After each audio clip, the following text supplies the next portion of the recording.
All right, it is my pleasure to welcome the new Indiana University women's golf coach to this week's Only One Shot Golf podcast, Mr. Brian May. Brian, thanks for spending some time with us. Hey, Jeff, thanks for asking me to come on, buddy. I appreciate it.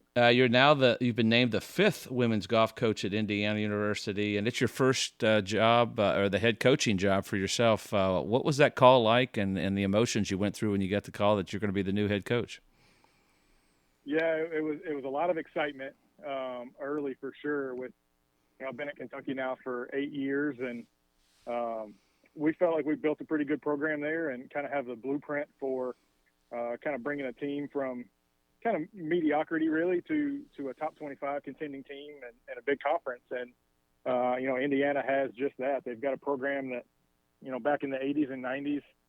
I think it was from 86 to 98, they won 7 Big Ten championships. Mm-hmm. So the roots are there, and I was excited to come in and really be handed the reins to a program and say, hey, listen, we saw what you did at Kentucky. We've seen what you've done as an assistant, and we feel like you're the guy that can bring us back to that. And just kind of hearing that was really nice for me, and it gave me the confidence to come in and just day by day make this program better and get it back to where it should be. Yeah, Sam Carmichael. Contending team in the Big Ten, yeah. Yeah, Sam Carmichael started that. He was a good friend of my dad's and a great player himself. I believe he played at LSU, if I recall correctly. But okay. His daughter was a good player. But you're right, Indiana had some great teams there, and you've picked up somewhere where it's still got some good momentum, and you can take it to that next level. For sure. But let's get to know Brian May a little bit better. How did you get started in golf? Who influenced you early on? And we'll go with some of that. Yeah, golf got kind of into my blood early. I probably didn't start golf until I was 12 or so. Oh, okay. But, when Tiger Woods came on the scene, yeah. he, obviously influenced a lot of people, and golf became the cool sport again. And I was just an athlete. I was a 3-sport athlete, played basketball, baseball, golf all the way through high school, and kind of just gravitated towards golf as golf became more popular. I got to spend more time at the golf courses in the summertime, really just kind of free of really anything. Just, parents dropped you off 7 o'clock in the morning, come back and pick you up at 5 o'clock in the afternoon. And you just kind of fell in love with the game. And so my influences there were really just the kind of people around me. I had a local pro in Gene Highland who was fantastic for kids. Just kind of let us run around the golf course, let us take carts when we weren't supposed to. And, just kind of gave us the leeway to really fall in love with the game. And that's what I did. Just spent summers out there, just a local muni course in Frankfurt, Kentucky, just kind of learning to play games and hit shots and really just have a passion for the game, which has been really cool. And I had a kind of an interesting route through college, and I went to Morehead State for a year. And okay. From a school perspective, just kind of wasn't what I was looking for. And came to Kentucky and attempted to walk on there. And at that point, he had, they were finishing in the top 8-10 in the country every year. They had J.B. Holmes was on the team, and a lot of really good local talent there. And so he didn't take anybody from that walk-on tournament, and it just kind of drove me to different avenues. There was an assistant pro at the golf course there in Lexington that I was playing and working out of, and he went to a golf academy in Florida. And for me at that time, I didn't really know much better. I didn't think about going and looking at another program to play college golf for some reason. But I got down to the Golf Academy of America, which is just the school that, teaches you how to teach the game and teaches you how, the business side of running kind of a country club or running a golf course. And again, just kind of fell in love with learning the teaching part of it. Came back and I was a club pro for 4.5 years. I was an assistant for 2 and head pro for 2.5. And then I got the call from Golda that she was going to allow me to come work with the team there at Kentucky. And here we are 8 years later. Wow. What you figured out that club pro business was a little tough too. I'd tell you what, it was. And I loved a lot of things about it. Especially I was at a local country club in Frankfurt, Kentucky. I got to know a lot of people on a deeper level than you would at a public golf course. So I really loved the relationships that I built there. But I just kind of had this yearning to just be around more elite level players. I had some good junior players that were coming through at that time. Jacob Cook, who just graduated from Kentucky, came through. And I just really enjoyed just being around that player that just wanted to get better every day. And so I actually reached out to Gola because I had met some people when I lived in Lexington in the athletic department. Betty Lou Evans, the former coach there at Kentucky. I met her and just kind of always kept my eye on what Kentucky was doing. And then the job came open, and I kind of reached out to Gola and just talked about how, I saw from a national landscape the male influence in female sports, whether it was a head coach or assistant coach. But at the level that people were winning, I think at that point, I think University of Florida won a softball championship, and I noticed that. And just kind of reached out and talked about how cool I thought that dynamic was to have both a male and a female in the sport, and it actually worked out really, really well. I couldn't have been more excited to be at Kentucky, but really just diving in and being able to work with these players at a different level and push them to get better. Well, you mentioned elite players, and that's kind of the theme of my podcast and the book, Only One Shot Golf, or Only One Shot. What separates that elite player? You've coached some elite players. Jensen Castle won a USAM. We'll get into that a little bit later. But you've been around, like you said, those elite players. What separates that elite player from the rest? Yeah, when you get to, obviously Kentucky being in the SEC, SEC is obviously very powerful in women's golf and in men's golf as well. The physical talents have to be there, but I don't think that's the separator. I think a lot of people look at, especially in women's golf now, the talent is so high, the power is there, the physical traits are there to compete at any golf course anywhere in the country. I think the passion for the game separates people at this level.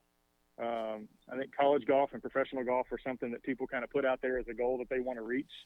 But once they get in it, the people that have a passion for the game and are just competitive day in and day out, I think really separates.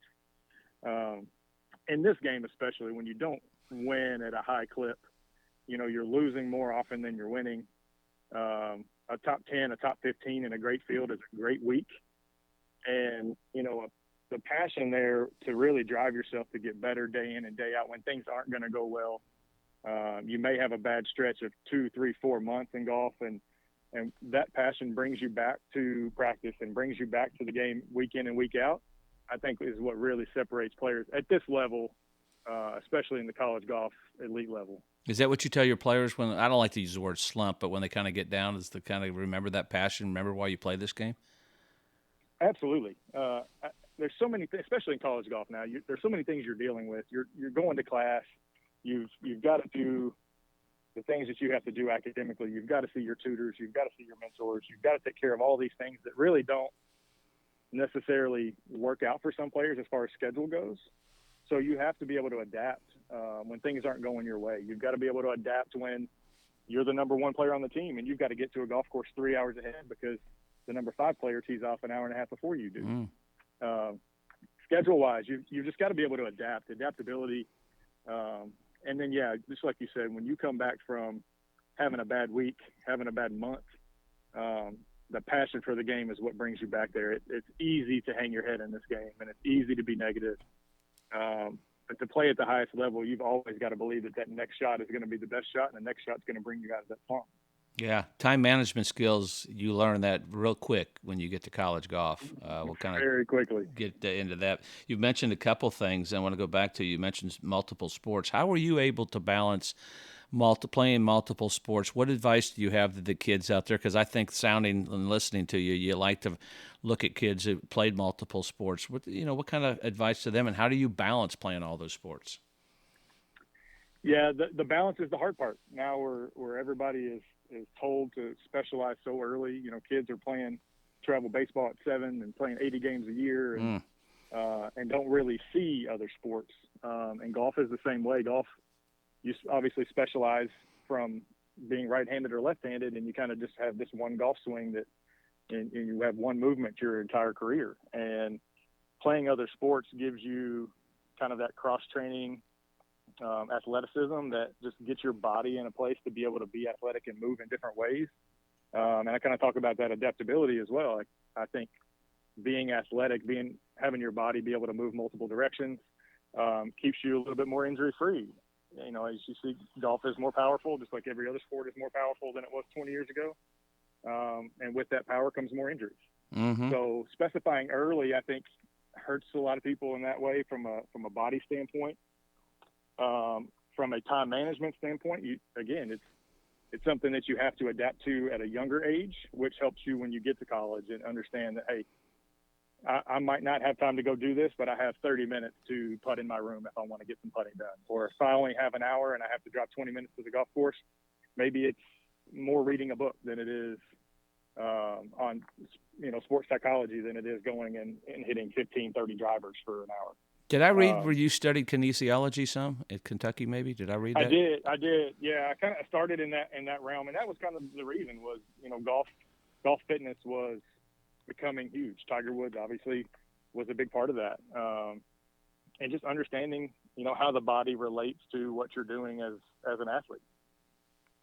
Yeah, yeah, he took it to a whole new level. I remember when I was first on tour, Greg Norman worked out. A few guys worked out most of the time in the trailer. The guys were going in there because they were injured or trying to stretch, and I think that was a big part of it. But Tiger took it to a whole new level, and like you said, he influenced you to get in the game. We see that now with all the professionals, both men and women. I mean, Tiger Woods, worldwide, his influence has been phenomenal. But you mentioned Golf Academy of the South.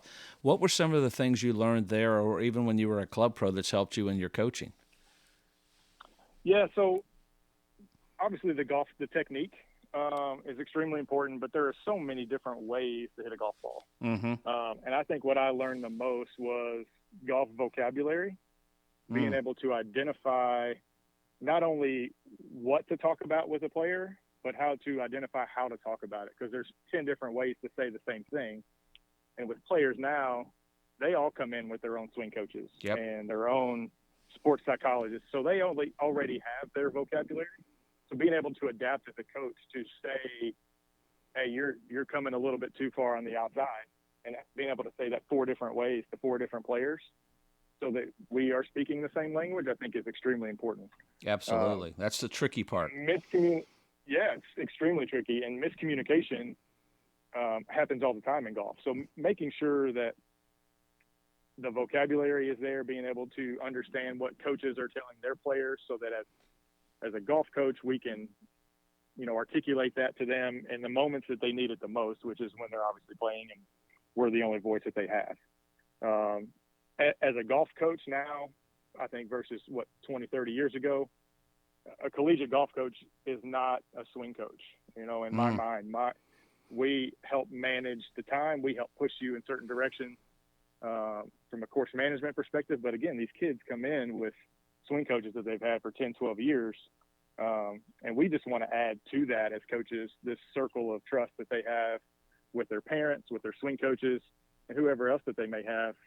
We want to add to that and not take away from it. That's one of the things you've probably learned in your 8 years and how things have changed just in that short period of time is, like you said, balancing, having the players who have these coaches, mental coaches, and you as coaches also trying to balance that. And I think that's the tricky part. But what were some of your duties as an assistant? And we'll get into your head coaching duties. What were some of the duties when you were an assistant at Kentucky under Golda?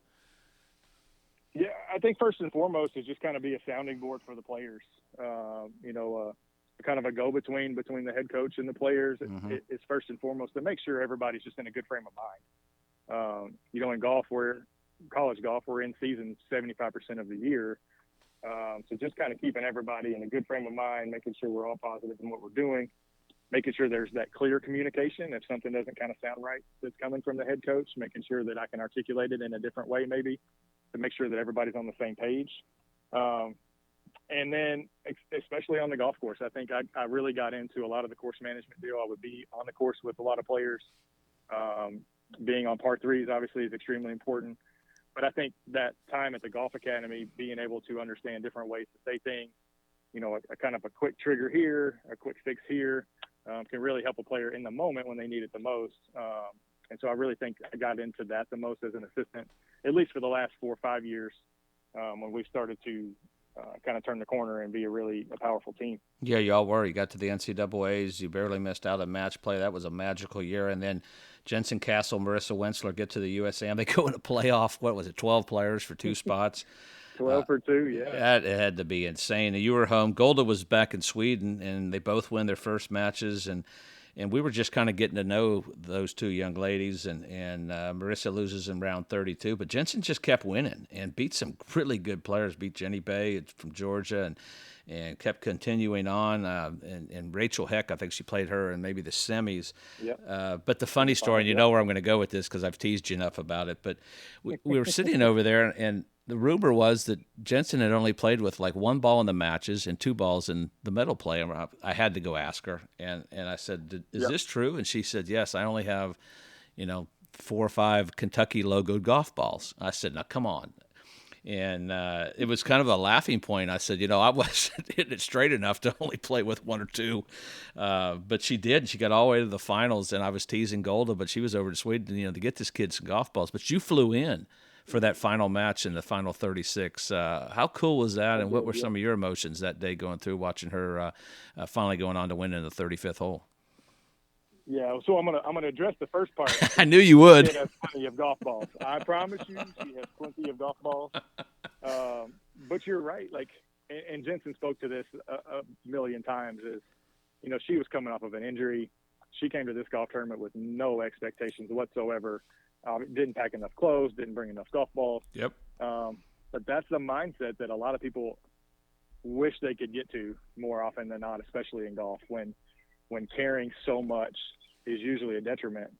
And she came in with literally no expectations, learned the golf course. I mean, she went into a 12 for 2 playoff, so she almost didn't even make the cut. Mm-hmm. And then goes on to win the thing, which is just a good testament to her strength mentally as well, just to get in there and kind of do those things. But flying up, I was so excited to get up there. My wife was not excited. We had just gotten back from vacation as well, so I was like, hey, if she wins this match against Rachel Heck, I'm going to have to go to just be there for her. And I think I got there after the first 9 in the morning. And she had a couple of hole leads. She was 2 up, I think, making the turn. And then she lost it. And it was actually 1 down, I think, at lunchtime there.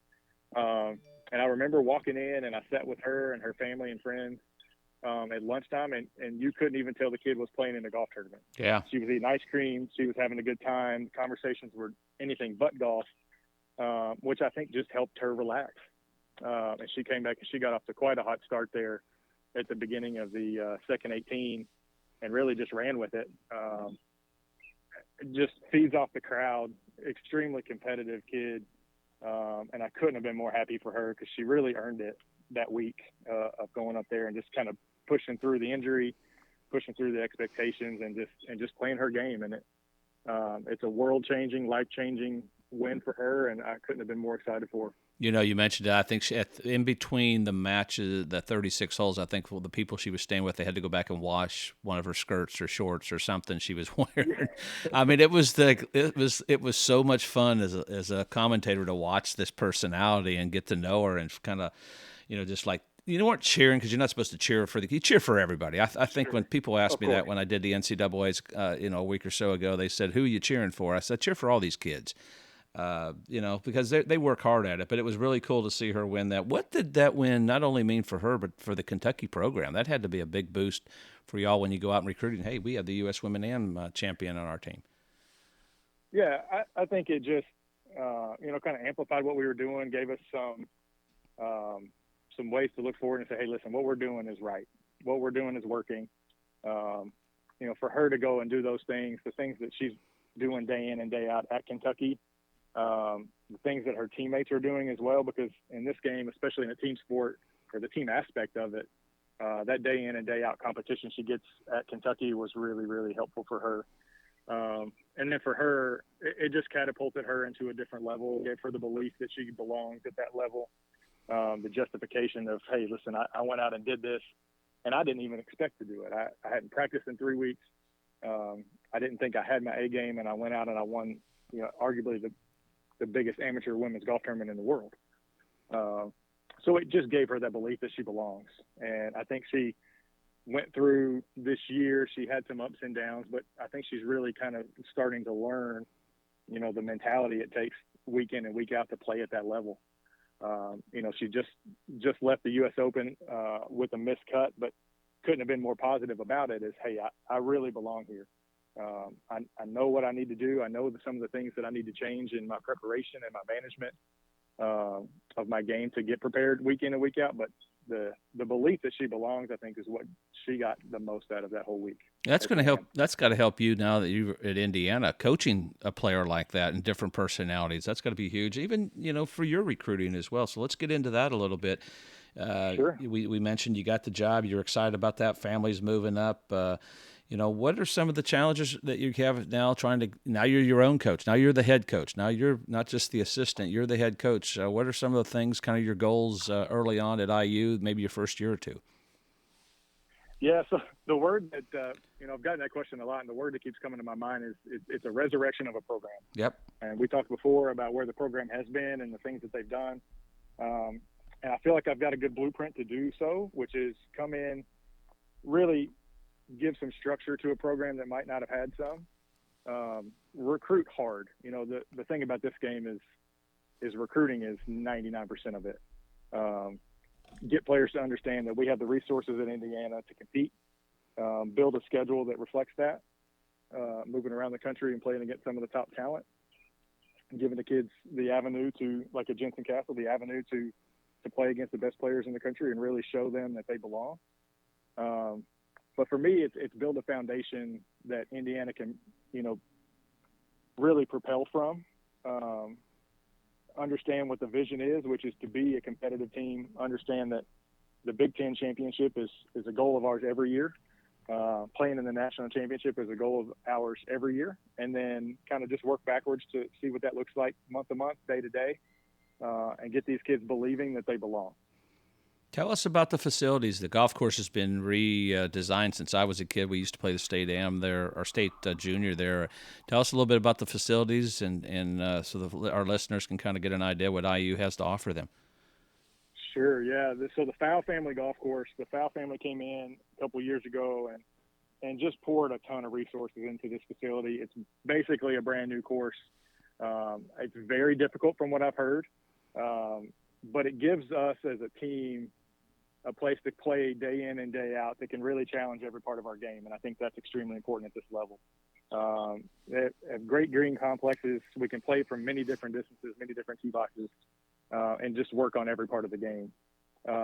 With that redoing of the golf course, we have a separate range that's just for the Indiana teams that has 6 greens that we can hit to, different wedge areas, and really just kind of move around and use our imagination, which is what I've really learned through being at Kentucky, is just let these kids go where they need to go to hit balls from, go where they need to go to chip from, and never really put them in boxes where they have to hit these types of chip shots and this type of, wedge shot, and just kind of let their imaginations run. And like I said, but just be able to work on different aspects of the game. And then obviously being in the Midwest, the winters are obviously a concern for especially a lot of people in the outdoors or in outdoor sports. But we have the resources there. We have putting platforms, we have TrackMans, we have indoor hitting bays. But most importantly, we have the resources to build schedules in those early months in the spring to get down for practice trips, whether that's in Florida or Arizona, play different types of matches, whether that's individual matches or tournaments. But the resource to build the schedule the way we need it to make sure that if we do have bad winters, that we have the resources to get out of there and get to work on the parts of the game that we need to work on, especially in the Midwest, which is the short game, being able to chip and putt throughout the wintertime and get prepared to play in these tournaments. And you've been on a job, 10 days, 2 weeks? I think it's 2 weeks-ish. Yeah, I think it's going to be 2 weeks on Wednesday. Yeah, so we're kind of catching him off guard. He's learning quick. He knows an awful lot about it in a quick study because he's out to recruiting this week as well. And you mentioned recruiting. What are you looking for in a player? What advice do you have for the kids and their parents that are listening to maybe get your attention or a coach's attention? What are you looking for in a player? Sure. First and foremost, I like kids that like to compete. I like kids that like to play the game. Now in 2022, what you post on social media is important. Yeah. Coaches pay attention to that. And if I'm looking, on a kid's social media page and all I see is driving range pictures and pictures of golf swings, sometimes that's a turnoff to a coach who really likes competitive players and wants to see tournament scores. So I really like that. I love players that just get out and really compete. When we look at players in person, not everybody's going to play well, and sometimes we may only get a chance to see you, one or two times over a course of a summer. So the pressure to play well is there, but it's a lot more than that. It's how you treat your parents, how you treat your competitors. We look at a lot of that stuff. The physical traits have to be there to play at this level, to build a program to an elite level. The physical traits have to be there. But after that, it is a lot of how you act on the golf course. What's your demeanor? Can you show me that you have a passion for the game? If you're interested in a school, or if you're interested in anybody, make sure that they understand and they know from a coaching standpoint that you are interested. Send those emails, send the texts. I think there is no over communicating when it comes to recruiting in golf. So being able to have that communication both ways, from coaches to players and players to coaches, I think is a big, important deal. How do the kids or their parents get in touch with you personally now that you're at Indiana? Yeah, so now, I've got my email on IU's website. You can go there, but it's just brycmay@iu.edu, and then it's IU Coach B May on Instagram and Twitter.